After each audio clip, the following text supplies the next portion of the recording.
At Starbound, we tell stories the human way, not with artificial voices or AI slop. In the end, what's HFY without humanity? Subscribe to keep it this way. My name's GeneralG. Let's begin. Inspector Prynne couldn't believe his purple eyes. He had nearly finished processing the troublemakers responsible for the most violent bar fight in the city's history, when all three redundant scanners confirmed the impossible. The human was entirely organic, with no cybernetic enhancements whatsoever. How could this being, who had knocked out 5 fully augmented sapients and 6 unaugmented ones, be in a natural state? More pressingly, where was he supposed to put this human now? Caging him with the enhanced detainees would violate his rights, but placing him with the fully organic inmates would endanger theirs. The headache tightening behind Prynne's temples worsened as he tried to solve this impossible puzzle. "Sir?" The voice cut through his spiraling thoughts like a blade through synthetic fiber. It was Nerili's voice, soft yet hinting an edge of concern. Her tone had that particular quality common to her species, the Phalai, a vague purring undertone that never quite disappeared even when she was trying to sound professional. "What should we do with this human?" Prynne's gaze moved to her, taking in her appearance as if seeing her for the first time that shift. She was a Phalai, one of the predator species from the Outer Rim territories, with pristine white fur. Her whiskers moved nervously, and unlike most furred species, she possessed a mouth rather than the typical snout. It was an uncommon trait among the furred faction, one that had caused her some grief during academy training, if the rumors were true. Her amber eyes watched him, waiting for the wisdom she clearly expected from her superior, as if he knew what to do with the human. Prynne scratched his bald green elongated head, feeling the familiar smooth texture of his skin under his 3-fingered hand. His stereotypical green alien face, as the humans might call it, contorted in an emotional state that even he couldn't quite understand. Was it frustration, confusion, anger at the universe for presenting him with this bureaucratic nightmare? What would he do with the human? That was a question he didn't have an answer to, and Inspector Prynne prided himself on always having answers. It's what made him good at his job, what had earned him the position overseeing one of the busiest processing centers in the city. The human, a man appearing to be in his mid-30s, apparently noticed his confusion. Still standing within the full-body scanner equipment, the containment field shimmering around his form, the human cleared his throat. When he spoke, his voice came out awkward. "Maybe, releasing me would solve all your problems?" The suggestion hung in the air as every eye turned toward Prynne. Anger rose inside his mind like magma through a volcanic vent. Did this human think he was special? Did he think that the law didn't apply to Deathworlders? Did he honestly believe that he could kick the asses of all those sapients, and while they went to jail, he could get away with a pat on the shoulder just because the authorities didn't have an appropriate cell to keep him in? Prynne's mind raced through every possibility, every rule, every regulation he had memorized during his 20 cycles of service. This human, according to every scanner in the facility, belonged in Category C. But the security footage, the medical reports from the injured parties, the sheer destructive capability he had displayed, all screamed Category A, possibly even requiring a specialized containment unit. When his mind failed him, when the regulations offered no clear path forward, Prynne did what he always did. He fell back on authority and volume. "I don't know what to do with you yet," he said loudly, his voice causing several other officers to look up from their work. "But one thing I can be absolutely certain of is that you will be treated exactly like the other troublemakers. I just need some time to figure out how." The human's face fell, an expression of frustration creasing his features. His shoulders slumped, and he shifted weight from one foot to another within the scanner's containment field. "Come on," the human said, his translated voice direct. "It was just a bar fight. No one died. No one got crippled. No one's even going to have permanent scars. Why can't you just release everyone? Give us a fine, make us pay for damages, whatever, but this seems excessive." The anger intensified inside Prin's mind, hot and immediate.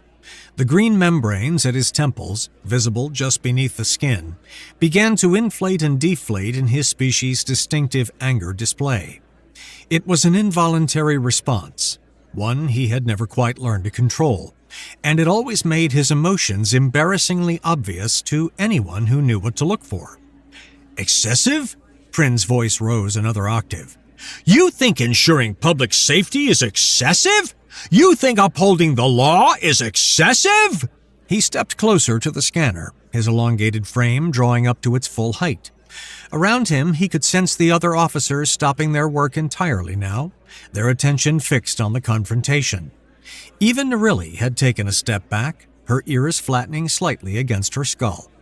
Let me explain something to you, human, Prin began, his voice dropping to a more controlled but no less intense tone. This city, this beautiful, diverse, peaceful city, operates on the principle that all sapient beings can coexist in harmony. We have tourists from 73 different species visiting our establishments every single day. We have families, children, elderly citizens, all going about their business with the expectation, the reasonable expectation, that they will be safe. He gestured broadly, encompassing not just the processing center, but the entire city beyond its walls. Your just a bar fight wasn't just a bar fight. It was a catastrophic breach of that social contract. Do you have any idea how many calls we received? How many panicked citizens thought there was a terrorist attack in progress? There were families with younglings having dinner 3 buildings away who heard the sounds of your brawl and went into full evacuation. Prin's membranes were moving faster now, his anger feeding itself. The local business owners, the ones who have spent decades building this district into a destination, they're terrified. He could see he had an audience now. The other officers around him were nodding in agreement. Their various features, whether scaled, furred, or smooth like his own, all showing approval of his words. Even the other already processed troublemakers sitting in the secured waiting area on the far side of the room had stopped their muttering and were looking at the ground. Shame was written across most of their faces, the reality of their actions finally sinking in under the weight of Prin's speech. The property damage alone is estimated at 40,000 credits, Prin continued. 11 tables, custom-made from Diluvian crystal wood. 32 chairs, the entire back wall mirror, which was a single piece, irreplaceable. He pointed at the human, his fingers steady despite his anger. And then there are the medical costs. One poor soul had a neural interface that you somehow short-circuited. Do you understand what that means? The pain of having your brain's connection to your cybernetics suddenly severed? Prin's voice had grown hoarse from the extended speech, but he wasn't done.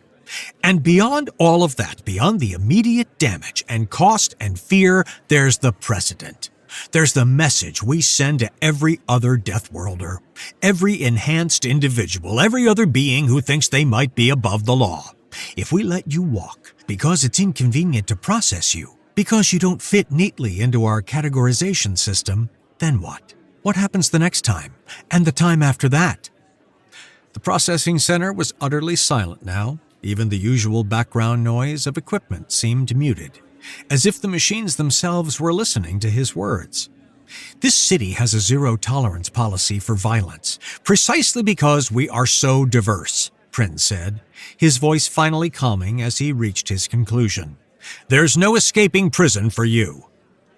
The human, to Prin's continued frustration, didn't seem ashamed at all. If anything, he looked more determined, his jaw setting in a way that Prin had learned to recognize across multiple species as stubbornness. I appreciate the unnecessary long speech, the human said, his tone careful but firm. I really do.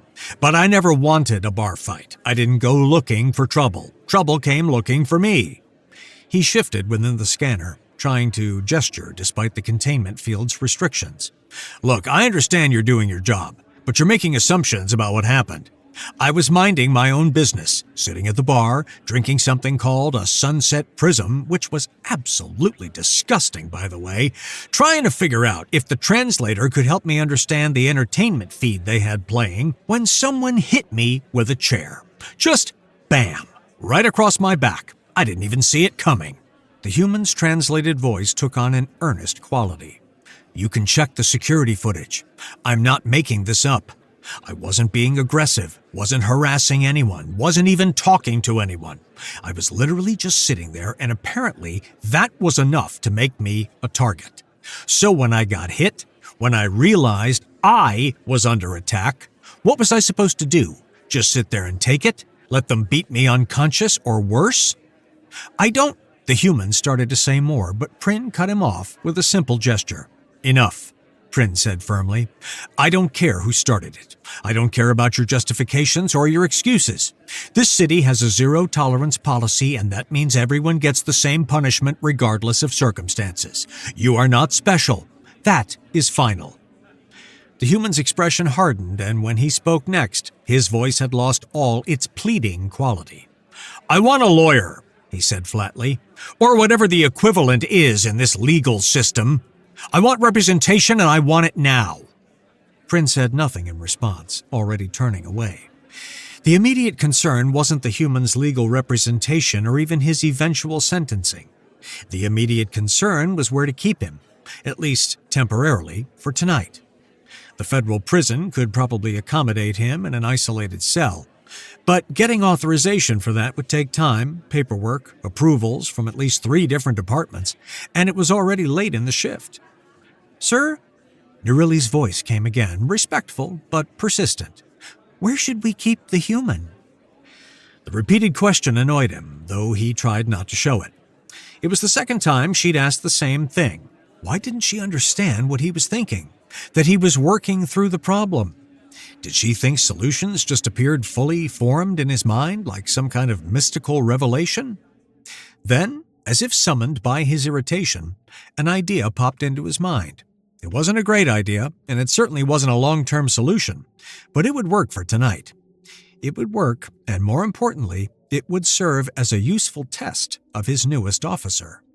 Prin turned to face Narili directly, his purple eyes meeting her amber ones. "You," he said, pointing at her, "you will keep the human, cuffed, in my office. You will keep watch all night until I can get permission to transfer him to the federal prison in his own isolated cell for a few days while we sort out the proper long-term arrangements." Every officer in the processing center was looking at him now, and he could read their expression easily enough. They thought he was being unreasonable. They thought he was being harsh on the new recruit. Maybe they were even right, but Prin didn't care. This situation called for unconventional measures. Narili's eyes widened, her whiskers trembling with what might have been surprise or indignation. "Sir, with all due respect, I have other things to do," she protested, her voice steady despite her obvious discomfort. "I can't babysit a prisoner all night. I have reports to file, evidence to catalog, and I was supposed to be observing the interrogation of the Salaxian smuggling suspect." Prin waved her off dismissively, a gesture that looked particularly dramatic with his 3-fingered hands. "You were hired for being a Death Worlder predator," he said, his voice carrying across the room so everyone could hear. "You talked extensively in your interview about your species' natural advantages, your enhanced senses, your retractable claws, your superior reflexes. You said, and I quote, 'I can handle any physical confrontation. Nothing can beat me.' Now it's time for you to prove yourself and prove that all that bragging about sharp claws and teeth wasn't just for show." The silence that followed was painful. Everyone was looking at Narili now, watching her embarrassment manifest in the flattening of her ears and the slight puffing of her fur. She stood there for several long seconds, and Prin could practically see her mind working, weighing her options, considering her response. Finally, she straightened her spine, lifted her chin, and spoke with as much dignity as she could muster. "I'll do my best, sir," she said respectfully, though her tone suggested she had plenty of thoughts she was keeping to herself. Prin smiled, a slight curling of his lipless mouth that showed his satisfaction. "Problem solved, then," he announced, looking around at the other officers. "At least for today. And you," he turned back to the human in the scanner, "you won't get away with this just because of problems of logistics. Justice will be served, regardless of how inconvenient you are to the process." With that, He gestured for the technician to release the containment field and transfer the human into Narili's custody. He had more work to do, more forms to file, more arrangements to make, but at least the immediate crisis was resolved. If you're enjoying the story, please take a second and give us a like. The night shift had a different quality to it, Narili had learned during her short time on the force. The processing center, so loud and chaotic during the day, became eerily quiet. The bright lights dimmed. The constant stream of incoming detainees slowed to a trickle.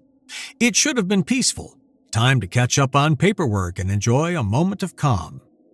Instead, Narili was doing her absolute best to look tough and confident while she awkwardly watched the human, who sat cuffed to a chair in the small office space that technically belonged to Prin, but which he'd graciously allowed her to use for this delightful assignment.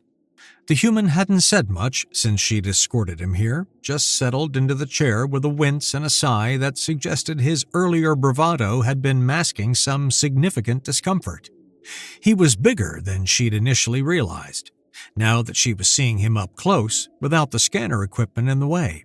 Tall, broadly built, with the kind of dense musculature that came from high-gravity evolution.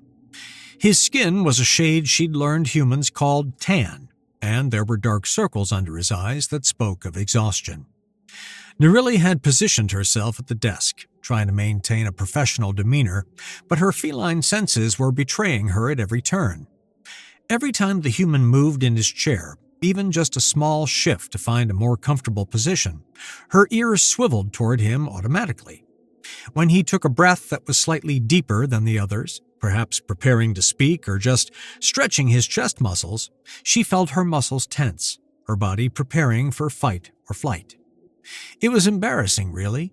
She was supposed to be a trained officer, a representative of her species' proud warrior tradition, and here she was jumping at shadows like a kitten in its very first week away from its litter. The human coughed, a sudden sharp sound in the quiet office, and Narili's instincts took over completely. She launched herself from her chair toward the wall, her retractable claws extending automatically to grip the surface. For a moment, she hung there, claws dug into the wall panel, her heart racing, her pupils dilated to dark pools that nearly swallowed the amber of her irises. Then reality reasserted itself. The human wasn't attacking, he was just coughing, probably from the dry air in the processing center. He was looking at her with wide eyes, his expression somewhere between concern and carefully suppressed amusement. Slowly, feeling the heat of shame creeping through her fur, Narili dropped back to the floor. She looked down at the desk where she'd been sitting, and her stomach dropped. Her claws had ruined the surface of the table during her panicked launch. Deep gouges scored the synthetic wood. 4 perfect parallel lines that would be impossible to hide or explain away. Prin's table. She had just destroyed Prin's table. "Ancestors preserve me," Narili muttered, standing and cursing under her breath. Her tail lashed behind her in agitation as she stared at the damage. "I can't believe he made me do this. This is insane. This is completely insane. Guard a Category 13 Death Worlder all night alone, he says. Prove yourself, he says. What does he think is going to happen? That I'll somehow domesticate him through sheer force of will?" She was spiraling now, her words coming faster as her anxiety built. "And now his table is ruined, and he's going to see it the moment he walks in tomorrow morning, and he's going to know exactly how badly this went, and there goes any chance I had of making a good impression during my probationary period." The sound of heavy footsteps in the corridor made her freeze mid-rant. The door burst open, and Grecklin, one of the night shift guards, came rushing in. He was a Thularian, a heavy-gravity species like the human but reptilian, with thick scales and a body that looked like it was made of stacked boulders. Right now, though, he just looked fat and comical, his weapon drawn and pointed directly at the human, his eyes wide with alarm. "Officer Narili!" Grecklin wheezed, clearly out of breath from his sprint down the corridor. "I heard a noise. Do you need assistance subduing the prisoner?" The human, for his part, had gone very still in his chair. His eyes fixed on the weapon pointed at him. His hands, cuffed together in his lap, didn't move at all. Narili took a deep breath, forcing herself to calm down. this was getting ridiculous. "Stand down, Grecklin," she said, her voice steadier than she felt. "Everything is under control. Return to your post and finish your meal." Grecklin blinked slowly, his reptilian brain clearly trying to process the situation. His weapon lowered slightly, though he didn't holster it. "My meal?" he asked, confused. "How did you know I was eating?" Despite everything, despite the stress and the embarrassment and the ruined table, Neroli felt a small smile tug at her mouth. "My species has a sixth sense for these things," she said, which was partially true. Her nose had picked up the scent of fermented krill paste the moment Grecklin entered the room, and that was his favorite midnight snack. Grecklin's scales flushed a darker shade of green, which Nerili had learned meant embarrassment in his species. He holstered his weapon and backed toward the door. "Right, well, call if you need anything," he mumbled, then disappeared back into the corridor. When they were alone again, Nerili turned her attention back to the ruined table. Maybe she could file a report claiming equipment malfunction. No, that wouldn't work. The claw marks were too distinctive. Maybe she could blame it on the human, say he'd lunged at her and she defended herself. No, that was dishonest. And besides, there were probably cameras in here. "You know," the human's voice startled her out of her planning, "I don't think it's fair to any of us that we're being kept here." Nerili turned to look at him. Really look at him for the first time since they'd entered the office. He didn't look dangerous right now. He looked tired, sore, and frustrated. In her mind, she found herself agreeing with him. The whole situation was absurd. A bar fight blown completely out of proportion by an inspector who seemed more concerned with making an example than with actual justice. But she couldn't say that out loud. She was a police officer, on probation no less. She had to maintain discipline, had to support her superior's decisions. "You should have informed yourself better about the local laws before causing that much trouble," she said, trying to sound stern even as she sat back down at the ruined desk. The human leaned back in his chair as much as the cuffs would allow, his expression growing more dejected. "I'm sure you haven't seen the footage of the fight," he said quietly. "If you had, you'd understand I didn't really have a choice but to defend myself." The words hung in the air between them. Nerili felt a twinge of guilt because he was right. She hadn't watched the footage. None of them had. Prin had simply read the preliminary report, seen the damage assessment, and made his decisions. That was how it usually worked with bar fights, cut-and-dried cases where everyone involved was equally guilty. But something about this case felt different. Something about the human's insistence, his genuine confusion at the severity of his treatment, made her wonder. "I might take a look at it," she heard herself saying, "if you shut up. We have all night anyway." The human's expression brightened a little, and he made a gesture of zipping his lips closed, which her neural translator helpfully informed was a human gesture for silence. Nerili pulled out her datapad, her fingers augmented with minor cybernetics to handle the department's encrypted systems, reached for the interface. She navigated through the database, searching for the security footage from the glimmering nebula. When she found it, she expanded it to fill her datapad's screen and pressed play. The footage was crystal clear, shot from multiple angles by the bar's extensive security system. She could see the main room of the establishment, elegant and upscale. The human sat at the bar, alone, holding a tall glass filled with something purple and luminescent. He looked uncomfortable, out of place, like someone who'd wandered into the wrong establishment and was too polite to leave. He was indeed just sitting there, occasionally taking a sip of his drink and making a face that suggested he wasn't enjoying it. He glanced around the room now and then, watching the entertainment feed on the large display screen. But mostly, he just seemed to be existing in his own little bubble of isolation. Then, without any warning Nerili could detect, a massive Grolar approached from behind. The four-armed being was twice the human's width, clearly augmented with some kind of strength-enhancing cybernetics based on the way his arms moved. He lifted a chair, one of those expensive crystal wood pieces high above his head, and brought it crashing down on the human's back. The sound was incredible, even through the datapad's small speakers. The chair shattered, pieces of crystal wood flying everywhere. The human lurched forward, slamming into the bar, his drink spilling across the polished surface. Narili watched as the Growlar turned to his group of friends, boasting loudly about something, the translation showing up as text at the bottom of the footage. "See? Deathworlders aren't so tough. One hit and he's done."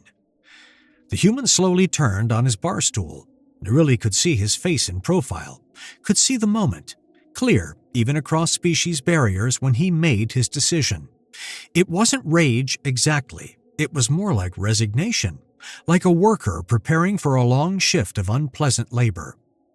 Then he stood up, and everything happened very fast. Narili watched, her eyes growing wider with each passing second, as the human launched himself at the Growlar. Despite the size difference, despite the Growlar's augmented strength, the human moved with a speed that was frankly terrifying.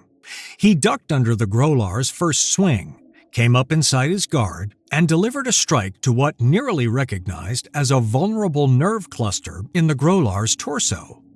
The big alien staggered, and the human didn't give him time to recover. He pressed his advantage, striking again and again. When the Growlar's friends tried to intervene, the human adapted, his movements becoming a flowing dance of violence that kept all of them off balance. More patrons joined in, some with cybernetic enhancements visible as glowing lines beneath their skin, others fully organic. It didn't matter. The human treated them all the same, finding vulnerabilities, exploiting weaknesses, using their own momentum against them. The fight lasted 4 minutes and 2 seconds, according to the footage's timestamp. By the end, 11 beings lay unconscious or groaning on the floor, and the human stood in the center of the wreckage, breathing hard but still upright, still alert, still ready to continue if necessary. The footage ended as security forces finally arrived. Narili set down her datapad, her mind reeling. She looked at the human who was watching her with a neutral expression. "How?" she asked, her professional detachment crumbling in the face of what she'd just witnessed. "How could you fight so well and last so long? Even I would have been exhausted after 90 seconds of that intensity." The human smiled, and it wasn't a smug expression, but rather one of weary acknowledgement. "Same old story," he said with a slight shrug that made his cuffs clink. "High-gravity homeworld, evolved for endurance running. Category 13 death world. We're built for persistence." Simple, like that. "Category 13, Narili whispered, more to herself than to him. Her own homeworld was only Category 9, and she'd always considered that impressive. Category 13 meant atmospheric pressure that would crush most species, gravity that would pin them to the ground, predators that made her kind look like prey animals. "Does your body hurt?" she found herself asking. "After the fight? After taking that chair to your back? That kind of impact should have fractured bones at least." The human laughed, but it sounded pained. "I felt nothing at the time," he admitted. "Adrenaline is a hell of a thing. But now," he shifted in his chair and winced, "now it's bothering me quite a lot. The chair definitely did some damage, probably deep bruising at minimum, and being cuffed to this uncomfortable chair for hours isn't helping. I've been trying not to move too much, trying not to startle you, but as the hours pass, it's getting harder and harder to stay still." Guilt crashed over Narili like a wave. She'd been so focused on her own fear, her own inadequacy, that she hadn't considered that the human might be in actual pain. He'd been sitting there, injured and uncomfortable, trying to minimize his movements to make her feel safe. Moments passed in silence. Narili's mind raced, weighing her training against her conscience, her fear against her sense of fairness. Finally, she made a decision. "If I uncuff you," she said gently, meeting his eyes, "can you promise not to cause trouble?" The human's expression transformed, genuine relief flooding his features. "Of course," he said immediately.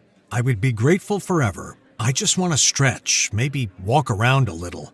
I'm not going to attack you or try to escape or anything like that."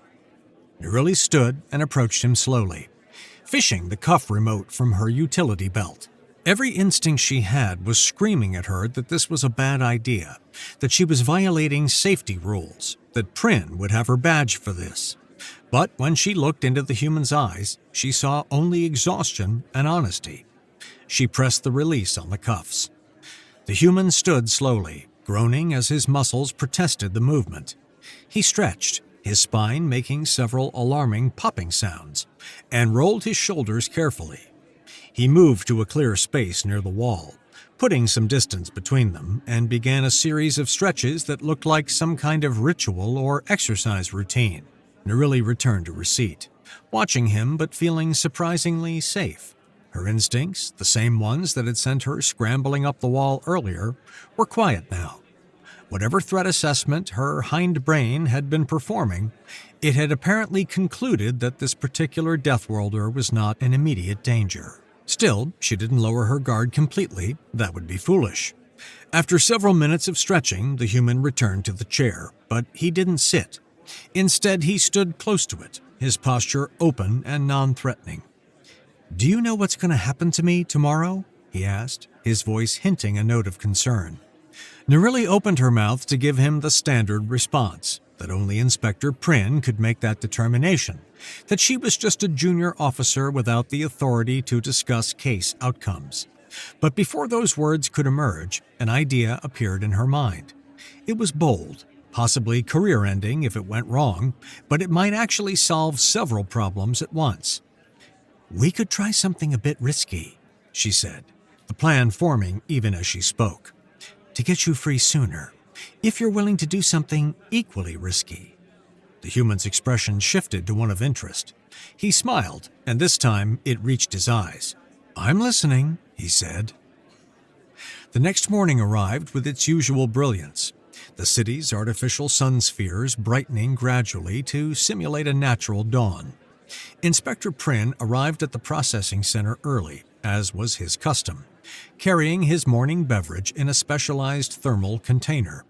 The green liquid inside was perfectly heated to the temperature his species preferred, and he sipped it contentedly as he made his way to his favorite vantage point.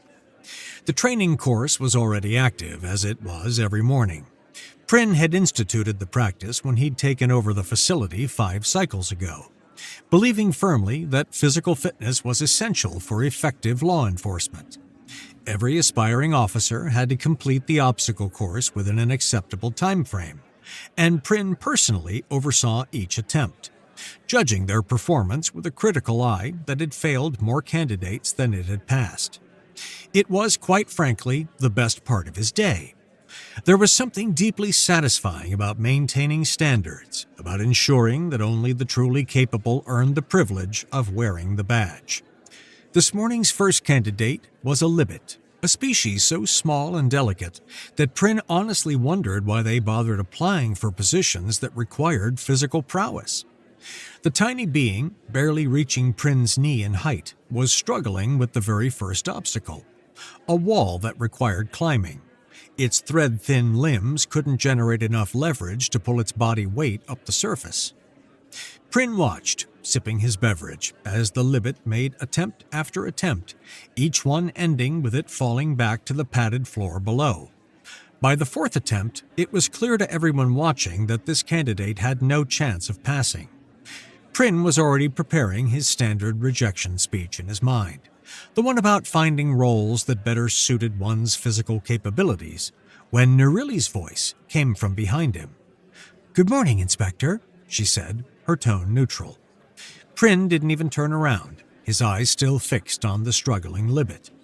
"Why aren't you on duty watching the human?" he asked, irritation creeping into his voice. Had she abandoned her post? Had the human escaped? If she'd let that Deathworlder slip away through negligence, there would be consequences. "About that, sir," Narili said, and there was something in her voice that made Prynne finally turn to look at her. She was pointing with one clawed finger toward the training course. Prynne followed her gesture, his purple eyes widening as he registered what he was seeing. The human was there, on the course, running. Actually running.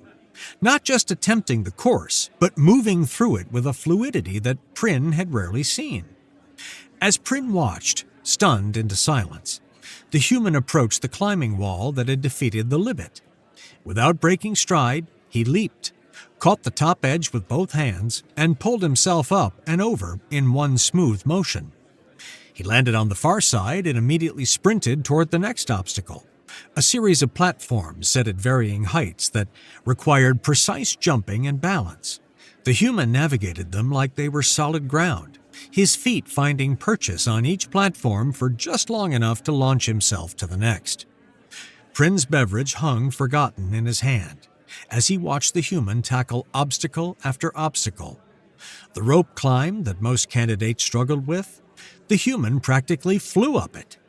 The wall with handholds that required problem-solving to navigate, he found the optimal path in seconds and executed it perfectly.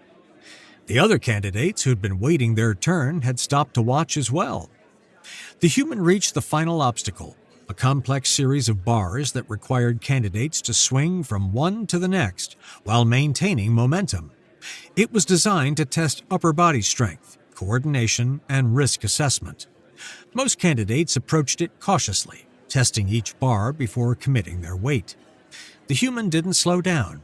He grabbed the first bar, swung to the second, then the third, building momentum with each swing until he was practically flying through the sequence. On the final bar, he released at the apex of his swing and sailed through the air to land smoothly on the finished platform. The timer stopped. Prin stared at the display, certain it had to be malfunctioning. The course record, set by a Thularian heavy world specialist 3 cycles ago, was 7 minutes and 42 seconds. The human had just completed it in 4 minutes and 58 seconds. It wasn't simply a new record, it was a complete obliteration of the previous one. He turned to Narrated, who had moved to stand beside him. Her expression was composed, but he could read the nervousness in the way her tail swished behind her and the slight flattening of her ears. "Explain," he said flatly. "Now." Narrated took a breath, her whiskers moving up and down. "Inspector, I watched the security footage from the Glimmering Nebula last night," she began, her voice steady despite her obvious anxiety. "The human was telling the truth. He was attacked without provocation. A Grolar hit him with a chair while he was sitting peacefully at the bar. Everything that followed was self-defense." "That doesn't," Prin started, but Narrated pressed on. "I know what the zero-tolerance policy says, sir. I know what the regulations require. But with all due respect, the regulations also require that we consider context and intent. The human didn't start the fight. That's the truth." She gestured toward the course, where the human was now helping the Libet attempt the climbing wall, offering advice and encouragement. "Furthermore, sir, locking him up serves no purpose. He's not a danger to the public unless provoked. He's not going to flee. He has no reason to, since he maintains he did nothing wrong. And we both know that putting him in gen population, even in isolation, is going to cause more problems than it solves." Prin's eyes narrowed. "So what exactly are you proposing?" Narrated straightened her spine, meeting his gaze directly. "No prison time. Community service as an officer in training. It would serve justice without creating the complications we both know incarceration would cause." "Absolutely not," Prin said immediately. "That's not how this works. We don't recruit from the detainee pool, and we certainly don't let people assault 11 beings and then reward them with a position in law enforcement." "Is it really assault if it's self-defense, sir?" "The law?" "The law allows for mitigating circumstances," Narrated interrupted, then immediately looked like she regretted her boldness. "Sorry, sir, but it does. And in this case, the circumstances are extreme. A Category 13 Deathworlder, alone in an unfamiliar city, with no understanding of local social dynamics, was violently attacked. His response was proportional to the threat he faced." Prin wanted to argue, wanted to maintain his position, but her logic was sound, frustratingly sound. Prin looked back at the human, who was now demonstrating proper jumping technique to the Libet, his movements slow and exaggerated so the smaller being could understand the mechanics involved. "I can't allow him to join us, not unless you vouch for him," Prin heard himself saying, the words coming out before he'd fully thought them through. "Unless you agree to keep an eye on him for the entire duration of his community service." He said it as a challenge, certain she would refuse.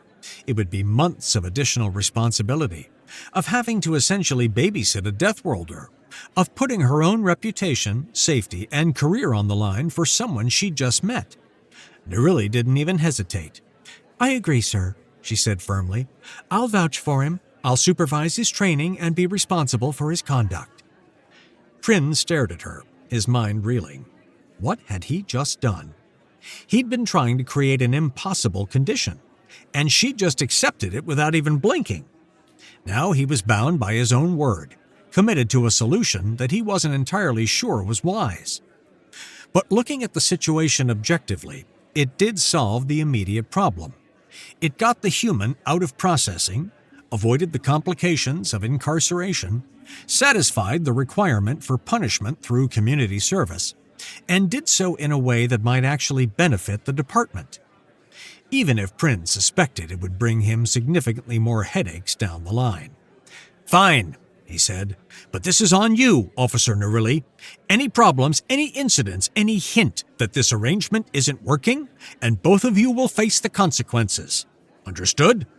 "Understood, sir," Narrated said, and if Prin wasn't mistaken, there was a hint of a smile at the edges of her mouth.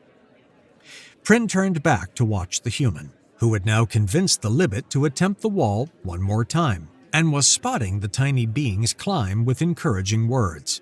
"You're gonna regret this," Prin muttered to himself, taking a long sip of his cooling beverage. "We're both going to regret this."